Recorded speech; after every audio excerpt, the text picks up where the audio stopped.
For those of you that don't know, I'm Maggie, and I'm really excited for today's video because we have a fall Stitch Fix unboxing. I have a confession. This is not my first Stitch Fix. I had one other one before this, but with how the timing works, like they shipped it to me, I was out of town, and then the day I got back, I had to try on all the clothes and immediately send them all back to avoid paying any like overages or fees or anything. But in that box, I actually ended up keeping only one item. I just feel like the first box is hard because you're assigned a stylist for the very first time. They're kind of looking at your preferences, your sizes, and they don't know a whole lot about you. I'm definitely gonna try it one more time. So, in case you've never heard of Stitch Fix or you just don't know how the service works, this is a subscription style clothing / accessory service. Now it costs $20 every time that you get a box. The frequency is completely up to you. You could get one every couple of weeks, you can get one every month, you can get one every couple of months. You can really customize it to your needs. So how do you get started with Stitch Fix? You fill out a really long, in-depth quiz.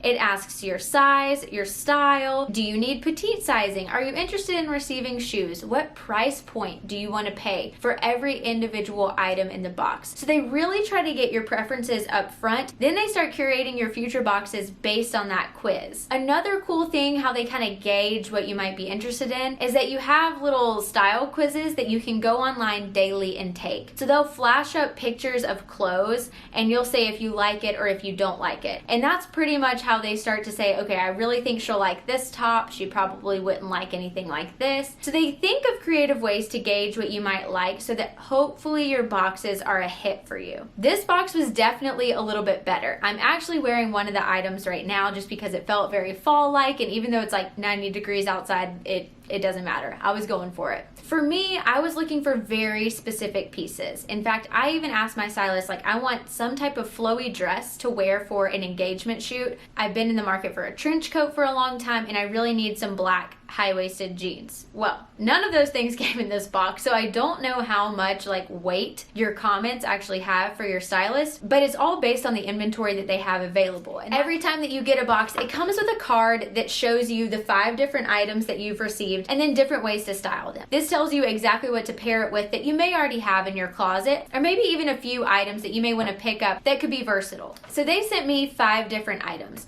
The first item listed was the Vince long sleeve pullover sweatshirt. It's in the shade mustard, and this was definitely my least favorite item of everything that I got. I feel like the cut could have been good, but like the band around the waistband was just a little tight. It was just a very unflattering look on me, and the color itself was really, really bad for my skin tone and my hair color. I got mine in the size extra small, and it cost $178 for a sweatshirt. Like, this is a plain colored sweatshirt that I could get from like Target. That one, needless to say, was a no for me, primarily because of the price, whoa, and the fit. But the price leads me to another discussion. So I could go in and I actually set different price markers of what I would be willing to pay for certain categories of clothing. Now for me, I set everything to like the $50 to $100 range just because I'm looking for pieces to invest in, but I don't want to pay like over $100. So this item definitely fell outside of my selected price range, which is interesting, but you do have the option to set that. The second item that I received is the 9 Britain Ophelia off the shoulder knit dress. It's in the shade burgundy, and I got mine in a size extra small. Now this to me fit really well. I don't really know where I would wear it. Like, I guess to church or maybe a weekend out or something like that, but it looks a little tailored for like just a casual night out with friends. I can't wear an off the shoulder dress to work, so it's just kind of one of those confusing pieces of clothing that I don't know if I'm gonna get a whole lot of use out of. It costs $58, which is definitely a good price for a good, well-made dress that I would wear a lot. But again, I don't know how much use I'm actually gonna get out of that dress, so for me, I don't know. I'm probably not gonna keep it. The next item was the Letty and Me Angelina curved hem pullover. They say the color's pink, but this is actually color blocked in cream, pink, and like a burgundy color. I really loved the curved hem at the bottom. It made it a little bit unique. I'm still trying to decide if I like absolutely loved it. It's definitely in style, that color blocking. I think that shorter hemmed sweaters look a little bit better on me. Sometimes the super long hems are a little too long just because I'm more petite. But I actually really did like this, so I'm considering keeping it. It cost $44. The next item is the one that I'm actually wearing right now, and this is the Cotton Emporium Miriam cropped scalloped edge sweater. It comes in the color beige in the size extra small, and this is $44. This to me is hands down ultimate keep. I love neutrals. It's not the softest sweater that I've ever worn, but it is the perfect weight. It's kind of lightweight, and in Texas we don't have the most extreme fall and winter, but this is something that I could also easily put just like a tank top under it. Definitely keeping this. This is cost $44. And the last item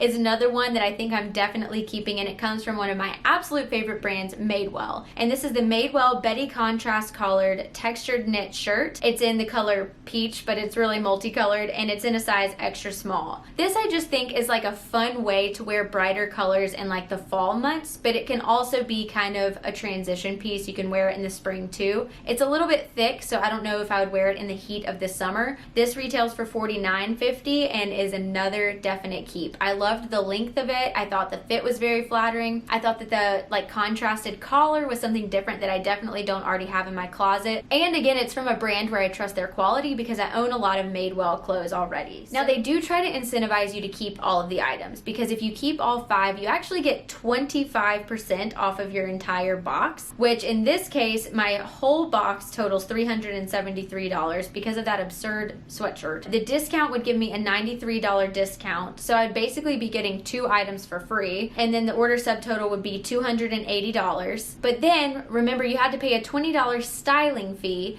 but that $20 styling fee can be applied toward the items in the box that you end up keeping. If I'm really honest with myself, I'm probably only going to keep the Madewell shirt and then this cropped scallop sweater. Those cost $93.50, which I think is great for a sweater and a nice shirt that I can wear again and again, especially because this is so neutral. I can wear this with so many different things, and it's not going to be like super duper noticeable that I'm wearing the same sweater all the time. I think on the whole, I'm pretty excited about this box. I think that they did really nail the fall style. I do wish that they would have actually listened to the things that I asked for, but who knows. So now that I've determined what I'm keeping and what I think that I'm gonna send back, the next step is to fill up the pre-addressed envelope that they've already paid for. It's ready to go. So you just fold up the items that you don't want and you put them in that bag and seal it, and then you can drop it off at your local post office. It's a pretty easy process. And then after you've packed your pre-addressed and paid for envelope, you just go online and you fill out a quiz. This is just to help your stylist for the next time. You tell them why you didn't like certain items, or if it didn't fit well, or maybe suggestions for items going forward, or maybe what is it that really made you keep that item? What did you really like about it that they can be on the lookout for next time? And so that just helps them curate your boxes going forward, which is why I think that it's really important to not just get one Stitch Fix box and then call it quits if you didn't like it. That's why I gave it a second chance. Keeping 2 to 3 items is a lot better than just keeping the one item, so they definitely got better. You do have the option to switch stylist if you didn't like it the first time, but you do kind of run a risk with that, right? Because what if they are trying to get to know you again and then you get another lousy box? I don't know. It's all kind of a risk. On the whole, I was excited about this box. I still really like that they put more fall-inspired items, a lot of sweaters, long-sleeve shirts, just something kind of cozy as we transition seasons. So if you like unboxings in general, I will link my entire playlist of unboxings. I have a ton. FabFitFun, CosBox, The Sync Club. If you like this style of video, then you'll probably want to stick around, join the community, subscribe, and I'll see you in my next video. Bye!